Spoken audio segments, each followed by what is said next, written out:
Monsieur le ministre, chers amis, chers collègues, chers élèves, permettez-moi tout d'abord de souhaiter la bienvenue au nom de cette honorable assistance au docteur Shafiq Misbah, politologue, ex-officier de l'ANP. Docteur d'État en sciences politiques de l'Université d'Alger en 81, diplômé du Royal College of Defense Studies de Londres en 87, Shafiq Misbah a exercé comme journaliste à RTA 69-74 avant de s'engager dans les rangs de l'ANP, au sein de laquelle il a assumé différentes responsabilités 74-86. Il en a démissionné alors qu'il était officier supérieur en 86 pour rejoindre le cabinet du chef d'État, M. Lemay Zerouel, 86-98. Il se consacre actuellement à des activités de recherche académique. Permettez-moi aussi de le remercier au nom de mes collègues d'avoir accepté de nous présenter une conférence débat sur l'Algérie, situation interne et environnement international. C'est que ces 5 dernières années et à l'heure d'aujourd'hui, en Algérie, nous vivons une crise de gouvernance chronique. Des scandales de corruption qui se répètent et aussi un déficit ou une défaillance au niveau du management politique conditionné par le management macro, méso et microéconomique. Au niveau extérieur, d'après Shafiq Misbah, il y a une régénération du terrorisme international lié à la région du Sahel et surtout problème sécuritaire chaotique au niveau de nos pays frontaliers, Tunisie, Libye. Et à cet effet, nous avons l'honneur aujourd'hui et le plaisir de recevoir une personnalité qui a contribué à la prévention et à la sécurité de notre pays. Donc, sans trop tarder, avant de commencer, comme vous le savez, au niveau des traditions, au niveau de notre école, c'est d'accepter le débat contradictoire, la neutralité. L'objectif de cette rencontre est beaucoup plus de dédiaboliser une institution militaire de l'État, de la République algérienne, à savoir les directions de l'enseignement spécial. Parce que Shafiq Misbah est un ancien de la DRS. Et je vous remercie. À vous la parole, monsieur. Je vous remercie pour ces paroles élogieuses à mon égard. Je suis très content que l'école préparatoire de sciences économiques sous la gestion d'Annaba donne l'exemple.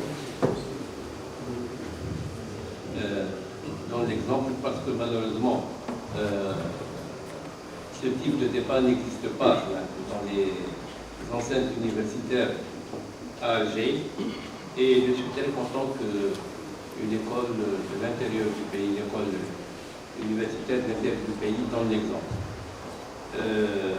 J'ouvre une parenthèse pour dire également que c'est avec beaucoup d'émotion que je me rends à Annaba, parce qu'à Annaba, il y avait un mois de souvenir de quelqu'un qui a été mon chef, mais qui a été également un frère aîné. Je veux parler du général-major Moustapha Latif, qui a été véritablement un grand frère qui a marqué ma vie professionnelle et qui a été pour moi un exemple de patriotisme et d'abnégation pour le pays.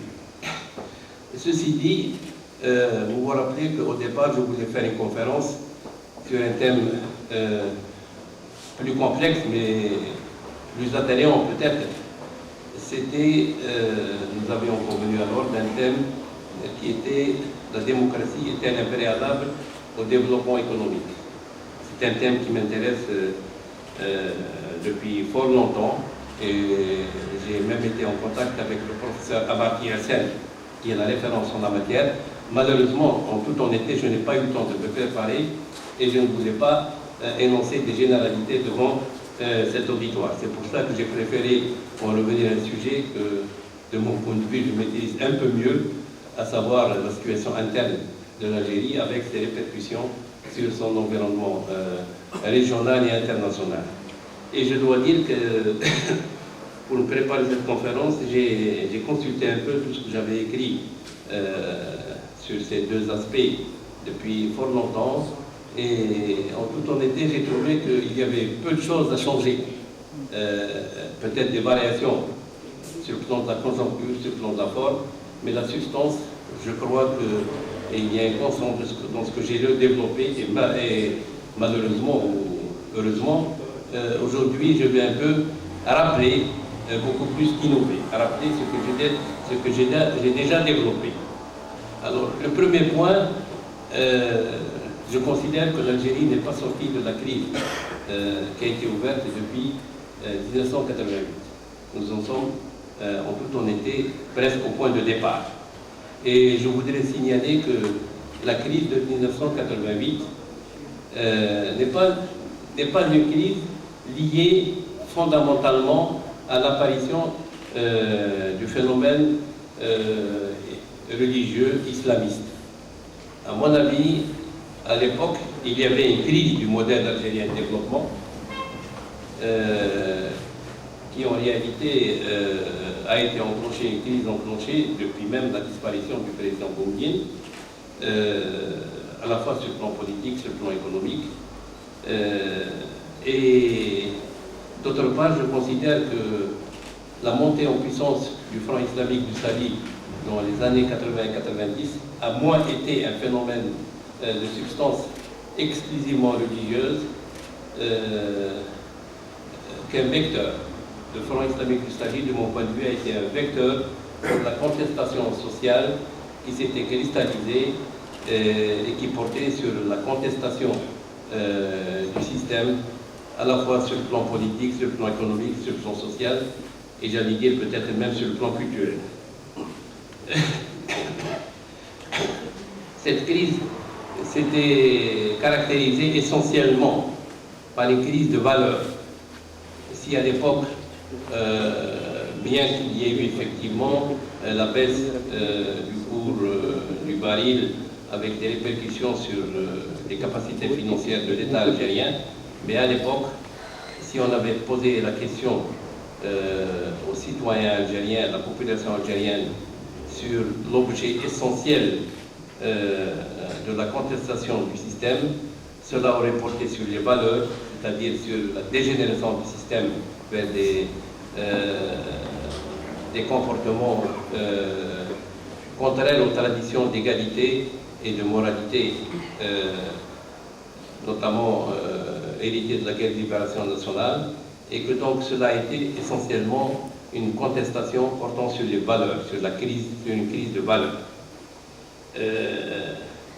Le dénouement de la crise à l'époque, dénouement entre guillemets, puisqu'il n'y a pas eu en réalité de dénouement, a été, de mon point de vue, une solution, je m'excuse du terme, fatale. Certes, quand il y a eu le premier tour des élections législatives, il y avait effectivement un danger qui planait sur la stabilité institutionnelle du pays, l'avenir du pays. Mais à mon avis, la réponse qui a été apportée n'a pas été une réponse totalement adaptée. Il ne suffisait pas qu'il y ait interruption du processus électoral.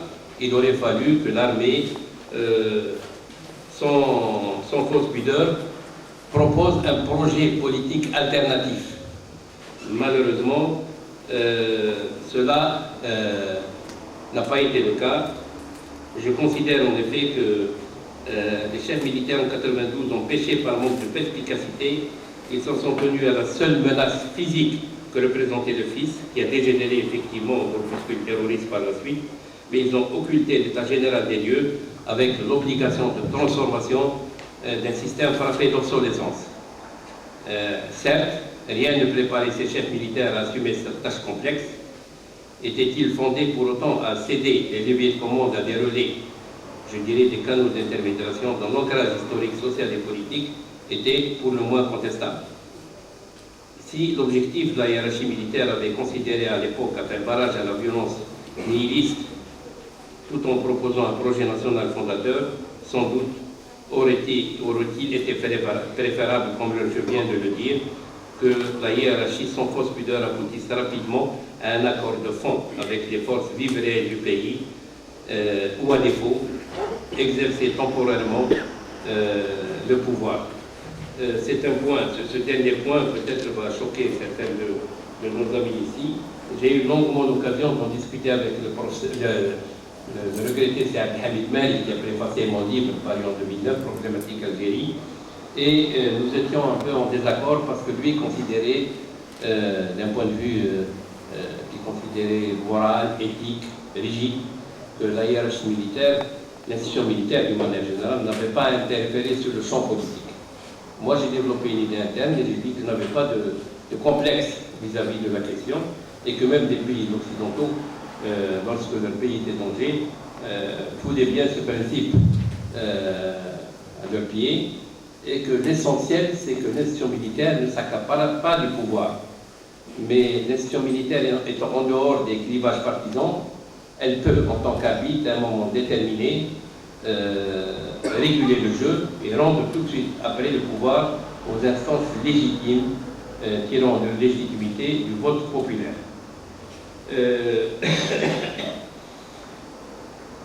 Le deuxième aspect donc, que je voulais, à partir du moment où le dénouement n'a pas été le dénouement correct, c'est-à-dire qu'on a arrêté le procès électoral, on s'est engagé dans une politique du tout sécuritaire vis-à-vis du phénomène terroriste, et en laissant le champ politique à des gens qui, en toute réalité, ne représentaient pas la réalité de la société algérienne. Donc, la crise, le statu quo s'est perpétué et se perpétue toujours avec un intermède du président de Miserwell. Je ne dis pas ça parce que j'ai été le collaborateur de Miserwell, pour qui j'ai la plus grande estime et le plus grand respect, mais je considère que le président de Miserwell, bien qu'il n'ait jamais été préparé à cette fonction, qu'il soit un pur militaire, a voulu, tout en luttant contre le terrorisme de la manière la plus déterminée, rendre un peu sa vocation à la dynamique politique en refusant de fermer toutes les portes. Il y avait en tous les cas, de son côté, je peux en témoigner, une écoute réelle, sincère vis-à-vis de tous les courants politiques. Je me rappelle parfaitement, par exemple, qu'il était très ouvert au FFS, très ouvert à une participation du courant islamiste, véritable courant islamiste. Je ne veux pas parler des partis islamistes bazaristes, type MSP, je m'excuse du terme. Malheureusement, l'expérience a tourné court et on est replongé en pleine crise. Alors, depuis lors, quel est l'état des lieux? C'est en cela que je parle de situation intérieure en Algérie. Il y a un état de statu quo permanent qui dure depuis maintenant plus de 20 ans, avec quasiment une léthargie de la vie politique. Et je crois que dans la décennie qui vient de s'écouler, la situation s'est aggravée parce que même les partis politiques traditionnels de l'Algérie sont en crise et sont devenus beaucoup plus des appareils que de vrais partis politiques. Je parle malheureusement y compris pour le FNL dont je me réclame, le FNL historique dont je me réclame. Je crois qu'il y a un dévoiement au niveau des formations politiques actuelles en Algérie, que ce soit le FFS, que ce soit le FNL, que ce soit le RND, et le FCD lui-même est frappé de crise. Et malheureusement, vous savez qu'un État ne fonctionne pas sans vecteur politique. Nous ne sommes pas dans une machine administrative où les pouvoirs publics, les autorités publiques administratives peuvent se situer au champ politique et jouer le rôle d'intermédiaire avec la population, la société. Et ce que je dis pour le champ politique également vaut pour le mouvement associatif et le mouvement syndical. personnellement.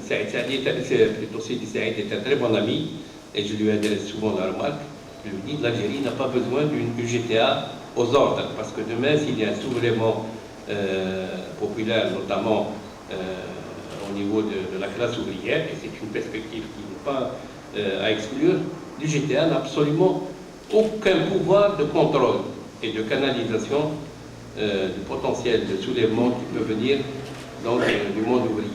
Nous n'avons pas besoin de partis et de syndicats maison, nous avons besoin de vrais partis, de vrais syndicats, parce qu'un État moderne, un État de droit, un État démocratique se construit à ce prix-là. Il y a également une régression économique malgré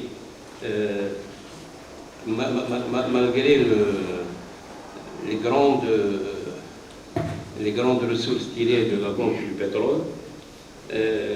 Effectivement, il y a une politique de désendettement massif qui a été appliquée, mais je voudrais signaler que les pays les plus développés n'hésitent pas à maintenir un niveau d'endettement qui ne compromette pas leur souveraineté nationale. Seule la Roumanie de Ceausescu a suivi la voie maximale de l'Algérie avec les résultats que l'on trouve. Par ailleurs, les investissements publics massifs qui ont été consentis produisent ce que l'on appelle la croissance extensive, sans effet d'entraînement réel sur le développement économique global du pays. Qu'en est-il de la préservation de l'appareil productif public? Nous savons tous que l'Algérie s'est désindustrialisée à un rythme très inquiétant. Le chômage est-il en baisse? Vraiment, c'est à discuter, puisque il y a quelques jours, Mme Christine Lagarde, directrice générale du FMI, qui était de passage en Algérie, avait attiré l'attention des autorités algériennes sur la question en disant qu'il y avait absolument un déphasage très important entre les recettes financières tirées de la vente d'hydrocarbures et le taux d'emploi qui était assuré par ces ressources. Je ne voudrais pas également insister sur bien d'autres aspects de cette régression économique. Je peux signaler simplement quelques points.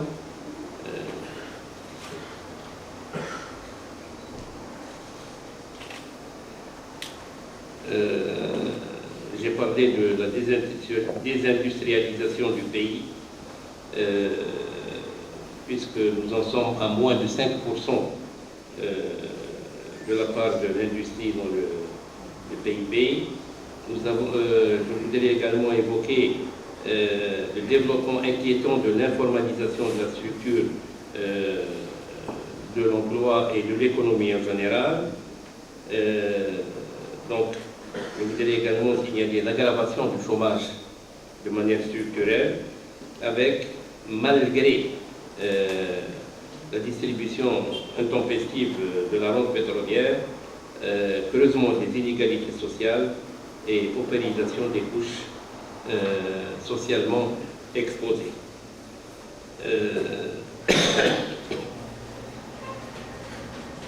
Sur le plan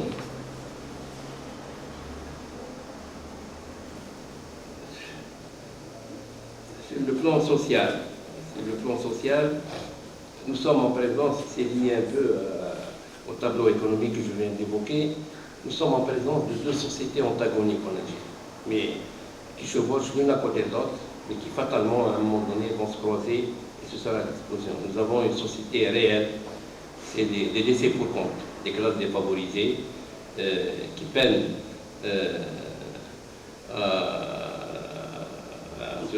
à garantir un niveau de vie acceptable.